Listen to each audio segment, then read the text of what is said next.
E aí pessoal, beleza? Eu espero que sim, eu sou o Pedro Tabet, esse aqui é o canal Cristologia Reformada.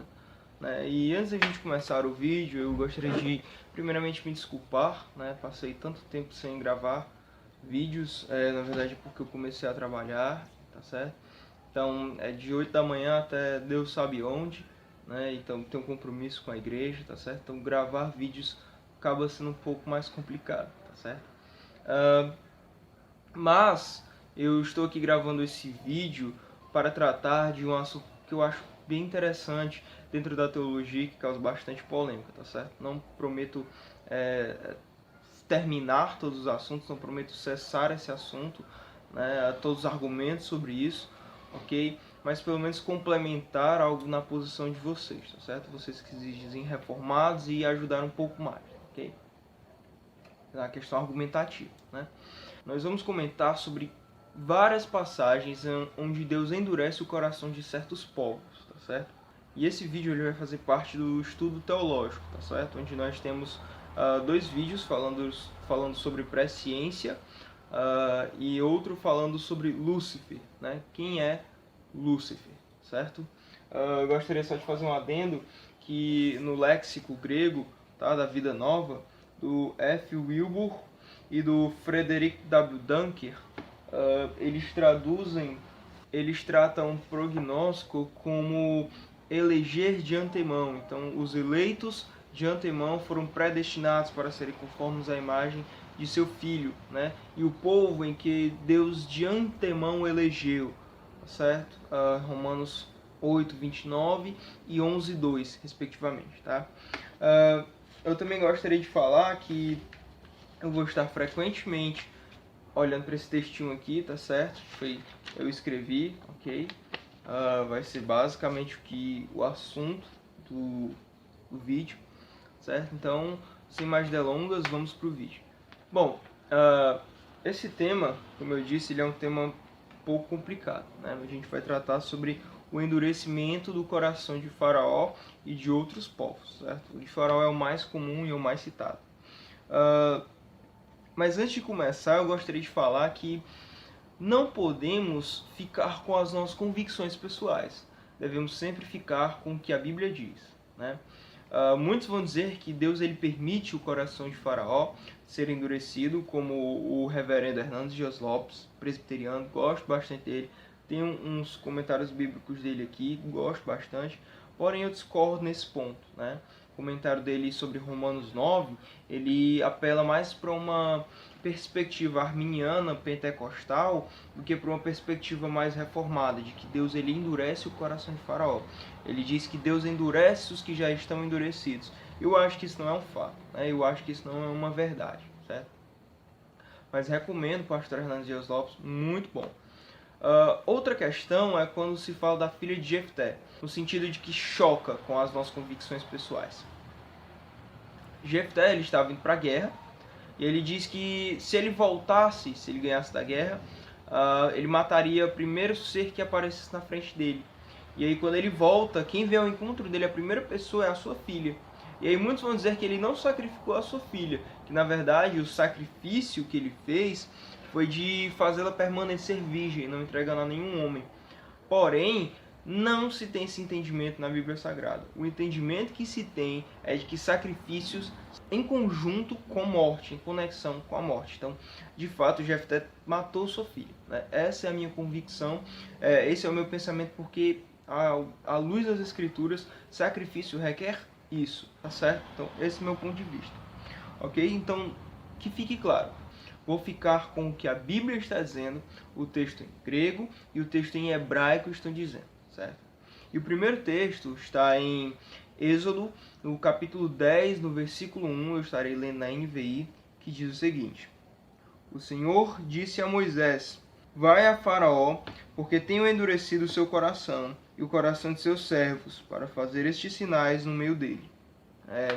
A primeira observação que nós temos aqui é que o Senhor, falando a Moisés, disse que ele endureceria o coração de Faraó.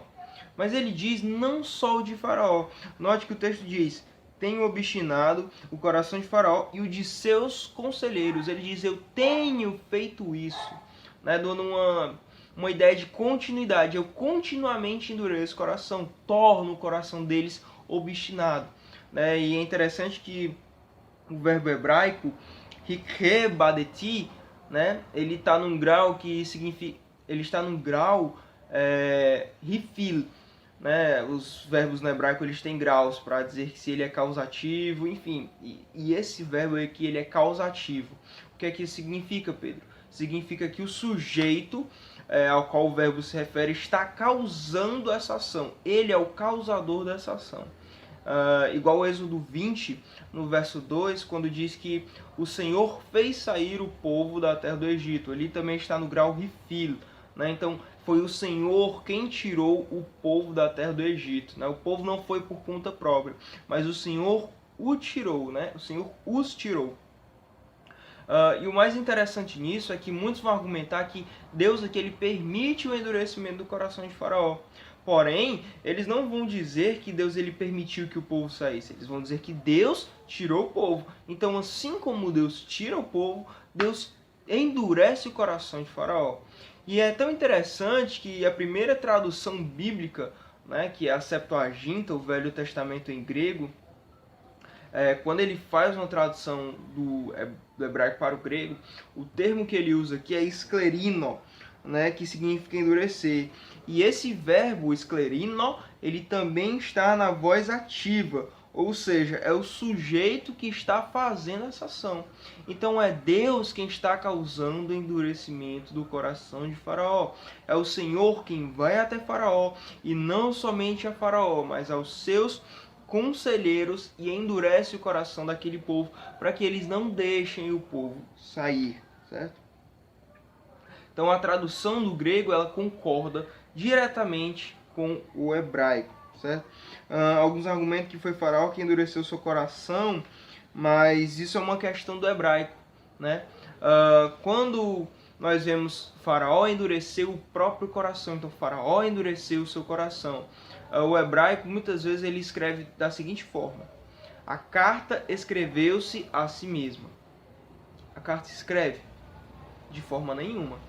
Porque quando a gente traduz isso para o grego, porque quando a gente traduz isso para o português, vai ficar o quê? A carta foi escrita.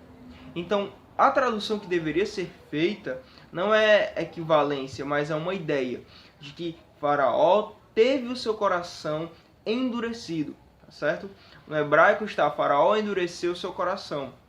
Mas a ideia que o texto bíblico, que o autor bíblico, o autor sagrado quer transmitir aqui é de que Faraó não endureceu o seu coração sozinho, mas de que ele foi endurecido, assim como a carta ela não é escrita sozinha, certo? Alguém deve escrever, ok? Então eu espero que isso tenha ficado claro, certo?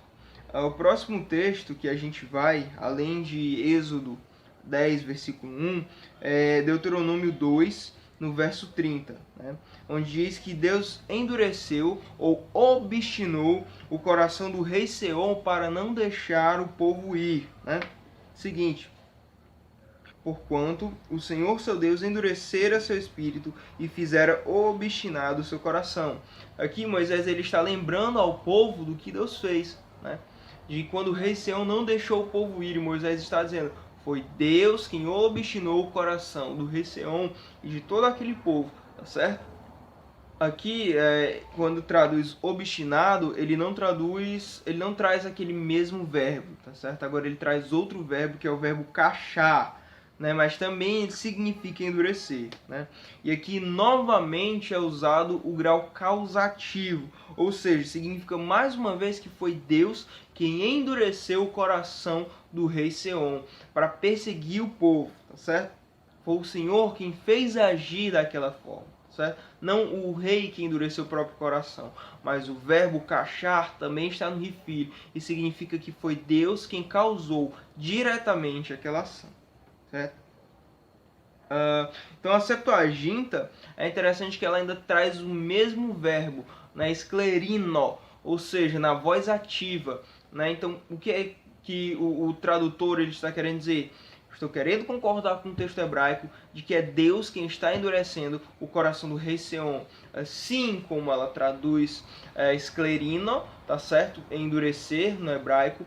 A Septuaginta também traduz cachar por esclerino, significando que é o Senhor quem está fazendo e causando diretamente aquela ação, certo? Outro texto que a gente tem aqui é Josué 11, o verso 20. Né? Vamos abrir aqui Josué 11, verso 20, que diz o seguinte: Pois foi o próprio Senhor quem lhes endureceu o coração para guerrearem contra Israel, para que ele os destruísse totalmente, exterminando-os sem misericórdia, como o Senhor tinha ordenado a Moisés. Certo? Em Josué, então, nós também lemos que Deus endurece o coração dos povos. Né? Aqui não é de um rei, aqui não é do faraó, mas aqui agora é do próprio povo inteiro. São várias pessoas em que Deus está dizendo: vou obstinar o coração dessas pessoas para que eles guerreiem contra Israel, para que Israel os derrote, os humilhe e prevaleça. Foi esse o propósito do Senhor, em endurecer o coração do povo. Né? Ele não permite que isso aconteça, que o endurecimento aconteça. Né? Ele não endurece o endurecido. Ele fez isso, ele causa esse endurecimento para que o coração se torne duro. O verbo ali no hebraico, hazak, não está no rifil, no causativo, mas no piel, que é um grau ativo intensivo. Ou seja, o piel ele é um grau similar ao rifil.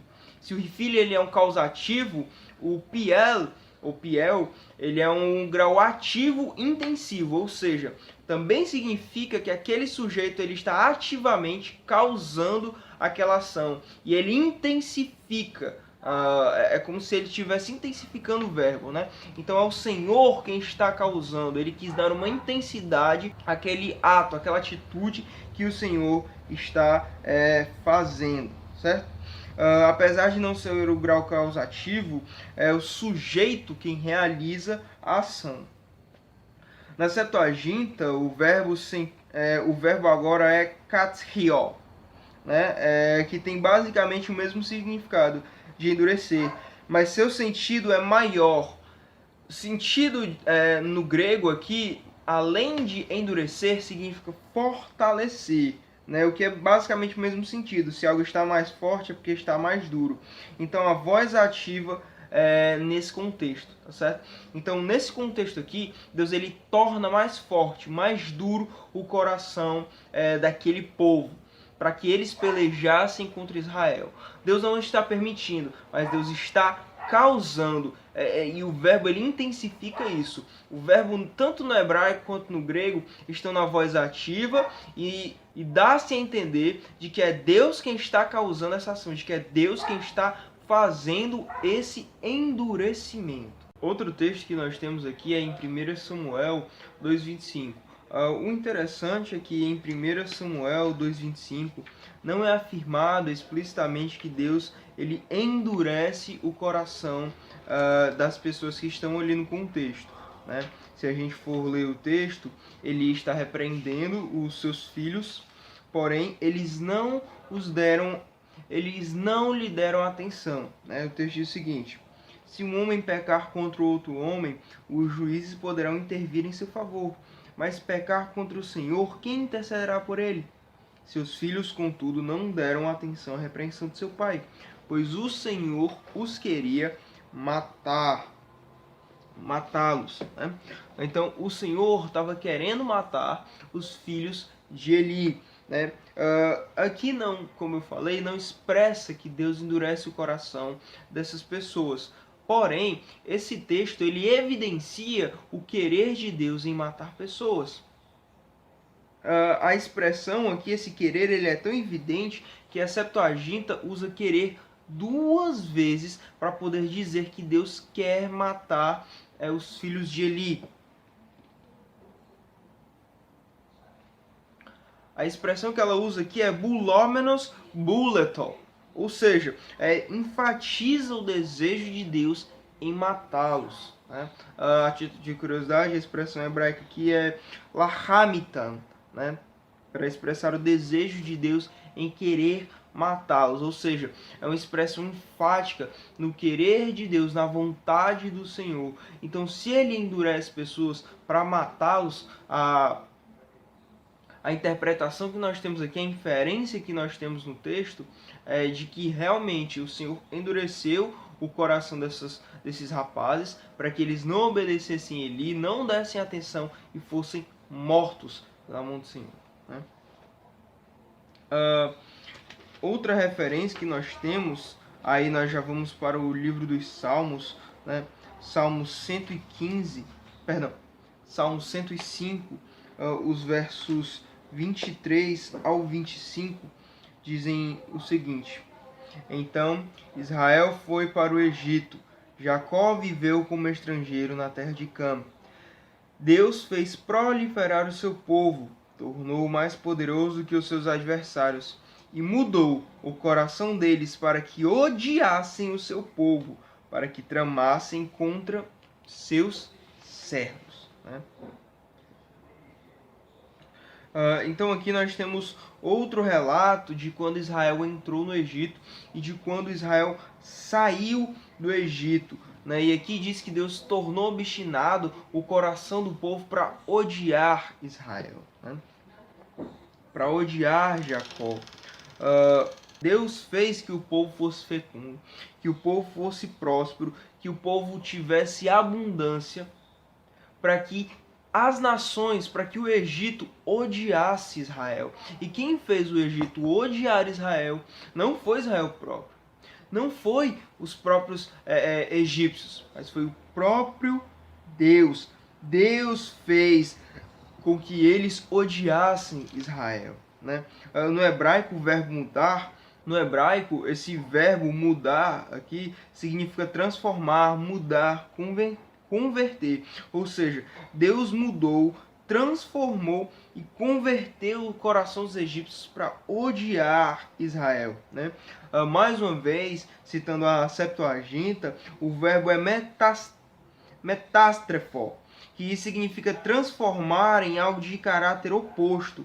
E isso é o que Deus fez com os egípcios. Deus transformou esses egípcios, o coração desses egípcios, em algo de caráter oposto, né? Se eles tinham paz uns com os outros, com os israelitas eles iam ter ódio. Eles tiveram ódio, eles odiaram os israelitas, certo? Isso foi algo que veio do Senhor, tá? E aqui nós vamos para um dos últimos textos que nós vamos analisar, que está em Isaías 63, verso 17. Esse é particularmente o meu texto favorito de Isaías, né? Existem outros, obviamente, mas esse daqui tem um lugar guardado dentro do meu coração. O texto diz o seguinte: Senhor, porque nos fazes andar longe dos seus caminhos, e endureces o nosso coração para não te temermos a ti. Volta por amor dos teus servos, por amor das tribos que são tua herança, né? Então, o texto está dizendo aqui que foi o Senhor quem fez com que os israelitas errassem o caminho, tivessem um coração endurecido. Foi o Senhor que endureceu o coração do povo para que o povo errasse e pecasse contra ele. Quem fez isso? Foi o próprio povo? Não. Deus fez isso. Deus atuou diretamente no coração desse povo para que eles se rebelassem contra o próprio Deus. Ou seja, Deus endureceu o coração dos israelitas. Que quem está fazendo esse ato é o Senhor, é a soberania de Deus, né? É interessante que o verbo fazer, errar, tatenu, está no grau rifilho, mais uma vez, que é aquele grau causativo que eu falei para vocês. Ou seja, era Deus quem estava fazendo com que eles tivessem um coração duro e se afastassem do próprio Senhor, né? E novamente temos um verbo endurecer, que está no causativo, mostrando que é Deus quem está endurecendo. E note que eu falei do verbo fazer, errar. Agora, endurecer, nós temos rixiar, né? O verbo endurecer, tornar pesado. E então assim nós temos Isaías pedindo para Deus fazer o oposto, né? Fazer com que o povo retorne a ele. Não mais com que o povo se afaste dele, mas agora faça com que o povo retorne, Senhor, retorne para ti. É isso que Isaías está falando nesse texto, né? E na Septuaginta nós temos mais uma vez o verbo esclerino, que aparece em Êxodo, capítulo 10, versículo 1, e Deuteronômio, capítulo 2, versículo 30, né, para falar que Deus endurece o coração. Aqui, mais uma vez, a gente tem esse verbo, né, que por sinal é o verbo que Paulo usa em Romanos 9 para falar que Deus endureceu o coração de Faraó. Então aqui, mais uma vez, nós vemos que é o Senhor quem está por trás dessas coisas, tá certo? Então, a última referência que nós temos no Antigo Testamento é essa que nós vamos estudar, tá certo? Só tem um esboço aqui, um pequeno aparato, e agora a gente vai para o texto de Romanos 9, tá certo? Eu realmente queria entrar nesse texto, fiz mais esse estudo geral para que possamos entrar em Romanos 9, né? Que talvez seja um dos textos mais atacados pelos opositores da fé, os arminianos, os pentecostais, no geral, para dizer que Deus ele não endurece corações, né? O texto de Romanos 9, nós vamos ler a partir do verso 18, que diz o seguinte: portanto, Deus tem misericórdia de quem Ele quer e endurece a quem Ele quer, né? Mas algum de vocês me dirá, então por que Deus ainda nos culpa? Pois quem resiste à sua vontade? Mas quem é você, homem, para questionar a Deus? Acaso aquilo que é formado pode dizer o que formou? Por que me fizesse assim? É interessante porque Paulo ele argumenta justamente com aquilo que eu falei no começo. Nós olhamos para a Bíblia e queremos colocar as nossas convicções morais dentro dela, em vez de aceitar aquilo que ela está falando. Paulo, ele falando com um interlocutor imaginário, ele está dizendo assim: por que você está se queixando de Deus culpar você por ter feito a vontade dele, por ter feito aquilo que ele decretou? Quem é você, homem, que a Deus replica? Jeremias, em Lamentações 3, no verso 39, ele vai dizer assim: queixe-se cada um dos seus próprios pecados. Você quer se queixar de alguma coisa, meu irmão? Não se queixe de Deus ter decretado isso ou aquilo. Queixe-se dos seus próprios pecados. É isso que Paulo está falando. E aí, quando ele fala do endurecimento do coração de Faraó, ele usa o mesmo verbo, esclerino, certo?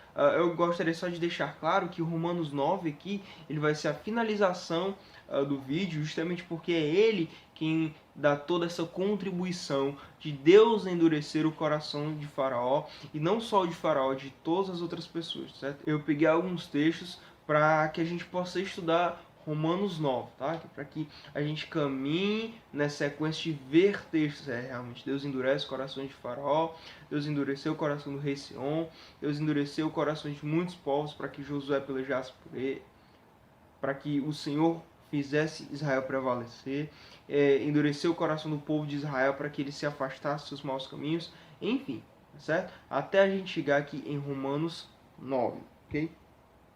Então, até mesmo porque esse é o texto que deu início a esse vídeo, certo? Então, Paulo ele está dizendo: por que você se queixa? Deus endurece a quem Ele quer, Ele tem misericórdia de quem Ele quer. Por quê? Porque Ele é Deus. Nós não podemos colocar nossas convicções pessoais dentro da Bíblia, certo? Deus ele está acima da lei. Ele não está debaixo da própria lei, na verdade Ele está acima da própria lei. Tanto é que Ele mandou o seu Filho para morrer. Certo? O assassinato é um pecado contra Deus.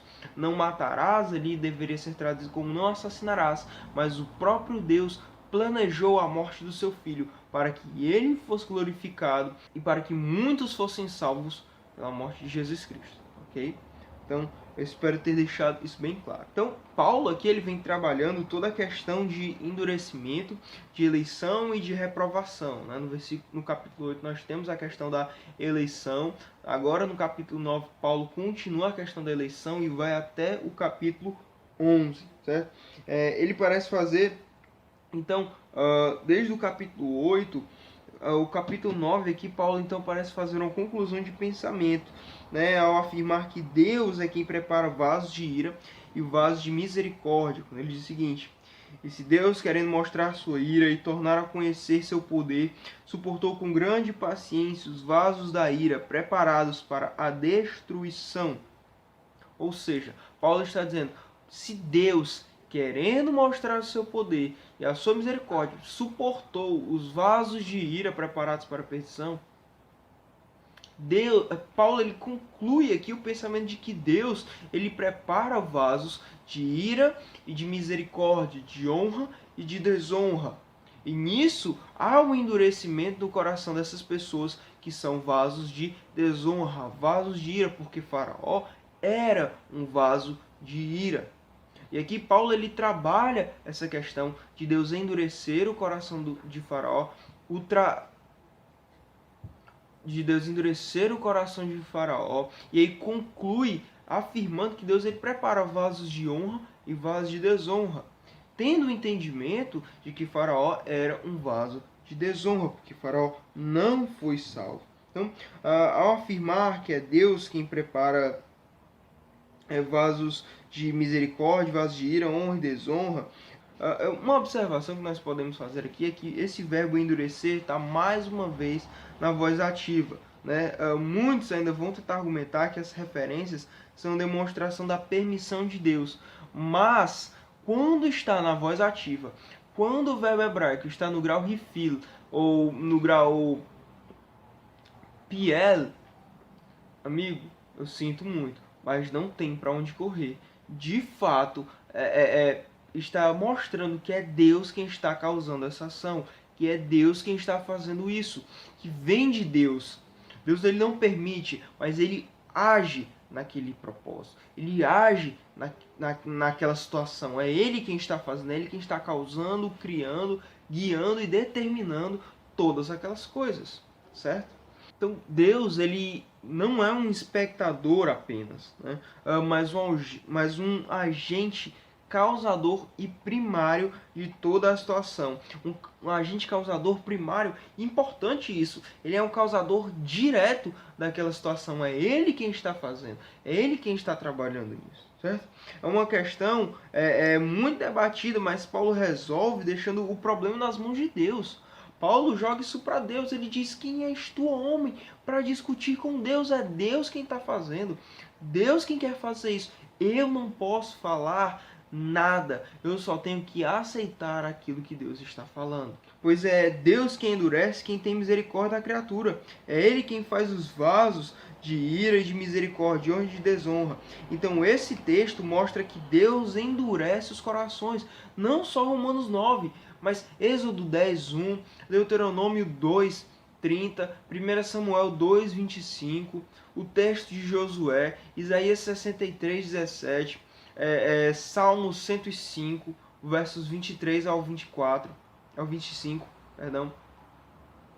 Então, durante toda a Bíblia, nós temos essas referências de Deus está fazendo isso. Deus ele não endurece os endurecidos.